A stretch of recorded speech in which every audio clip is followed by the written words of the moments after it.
Welcome to the C.S. Joseph podcast. I'm your host, C.S. Joseph, and thank you for the Acolyte questions, guys. It's just been really fantastic, and we're going to be doing another Acolyte question for today's episode.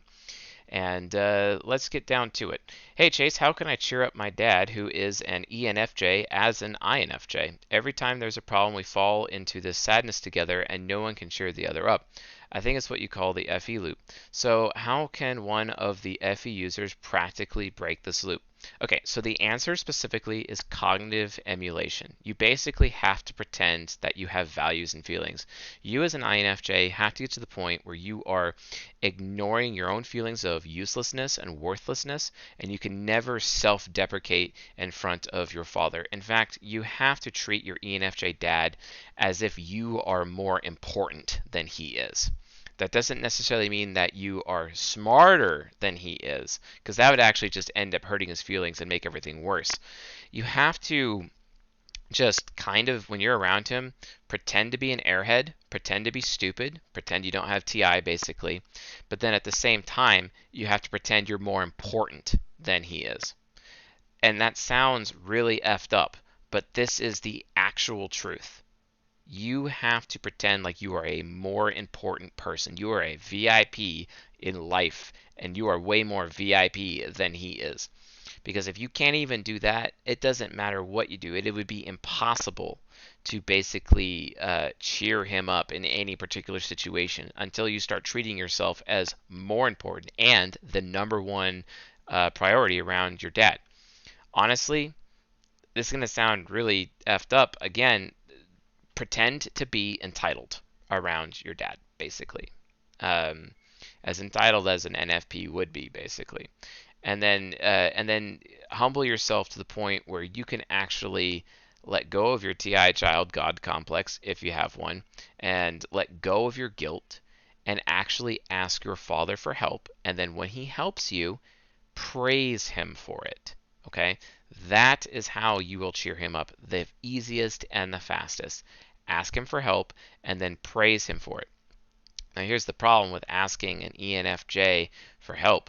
They think they know the answer, but they may not actually know the answer. So the help you may receive, there's a risk that because TI inferior is present, the quality of help is not actually going to be that great. So you're going to have to suck it up. And, if the direction that he helps you doesn't actually help you that much, well, there's some issues there. Like you have to like, so whatever situation you ask for help with, don't expect much. Remember, the goal is about him feeling better, right? It's about him being cheered up. So you may not get the help that you're looking for, but just asking for help and then be like, oh yeah, thanks dad for doing that. Thank you, SE child. Even though under your breath you're like, wow, this sucks. But again, it's about cheering him up, right? It's not actually about like the help that he's offering you or the help that you're asking, right? So the thing is that you'll find that afterwards he still is cheered up, but you're still going to feel sad anyway. So like, you say every time there's a problem we fall into this sadness together. Yeah, it is the FE loop, and you guys are mirroring each other constantly. So you have to pretend to not be the mirror. You have to pretend to be the rock, basically, that he stands on. You have to pretend to be that thing that he's mirroring, basically. The thing is that it's not going to bring you happiness. You and your NFJ father are not going to have shared happiness as a result. It's just not going to happen. So yeah, you will succeed in cheering him up. That does not guarantee you're going to be happy, though. It doesn't. It's not going to guarantee that you are going to be cheery. But you're going to have to look like you are. You're going to have to pretend like you are, because his FE hero and his SE child combine together, and he'll be able to detect whether or not you're actually cheery or not, or just managing him emotionally, etc., which then would cause him to hate you. So this could actually backfire in your face and blow up if you're not careful. Okay, so please understand that's not really a good thing, and this is very risky, but it may be necessary. The other thing I would suggest is get away from your father. go find, if you're an INFJ, go find yourself a philosopher man, and then bring your philosopher man around your ENFJ father so that your ENFJ father is just more happy with your man than you, basically. But then at least he's cheered up, and then you don't have to deal with the Effie loop anymore because you have a man between you and your father, as it should be anyway, right? So please consider that as something, as a way of doing something. But it's so the ENFJ deadly sin is pride too, and their TI can be insanely prideful. So you're gonna have to like walk around that and walk on eggshells around their TI inferior. And if you have, as an INFJ, have TI child God complex, that means your relationship would always be horrible.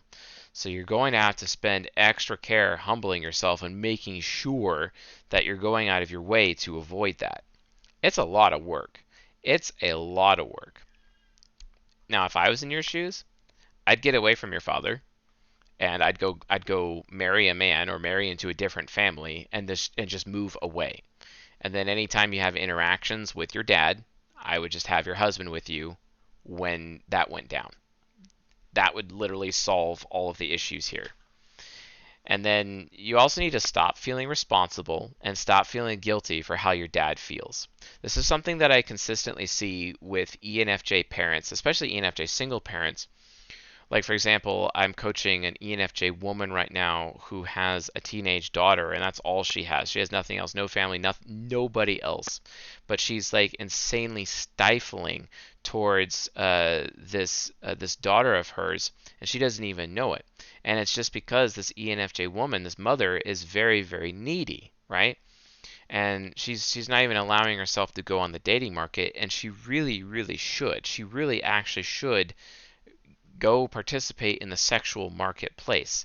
It would be so much better for her to do this instead of just being the smothering force around her mother on a consistent basis. And hopefully that is not what is happening with this person who asked this question. I hope that's not the case.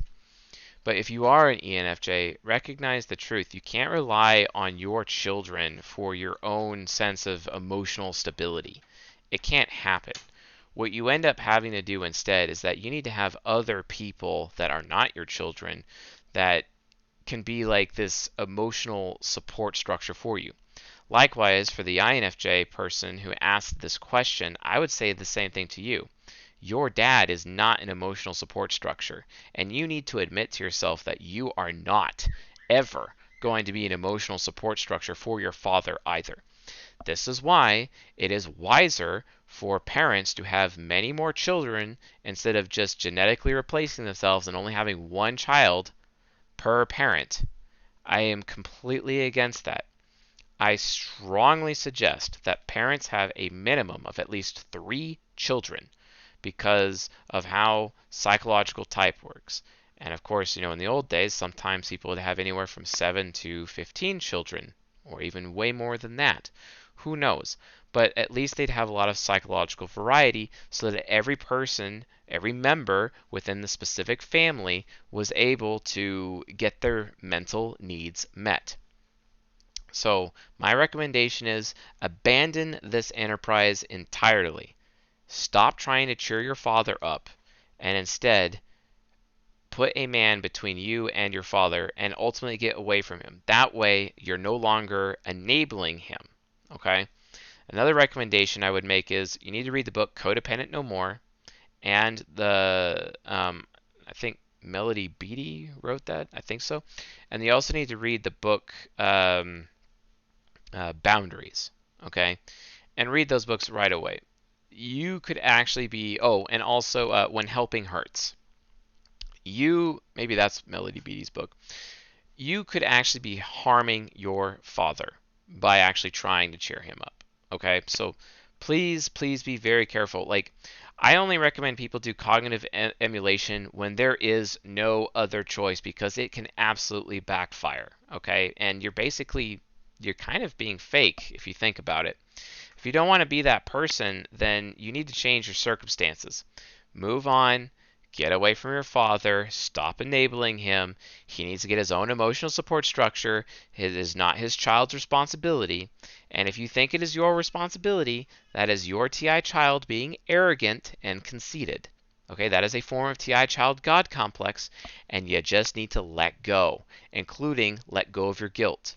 Stop feeling guilty. Stop feeling like it's your responsibility. It's not actually your responsibility. And if you think it is, guess what? You are being entitled as an INFJ. That is ENFP shadow entitlement. Stop doing it. Okay? Not saying that that's what's happening specifically with the person who asked this question. I'm not saying that. I'm saying that the risk exists for any INFJ who is in this situation with any relationship with an immediate family member that they are not in a sexual relationship with. Okay? That applies. All right? So, anyway, I really hope this actually answered the question because it's kind of a complex question. It has a lot of different layers to it, but I really hope that actually got across what it needed to, and hopefully your life will improve as a result. But regardless, thank you for asking this question because I enjoyed its complexity, and keep them coming, folks. It's been fantastic. So, anyway, thanks for watching, and I'll see you guys tonight.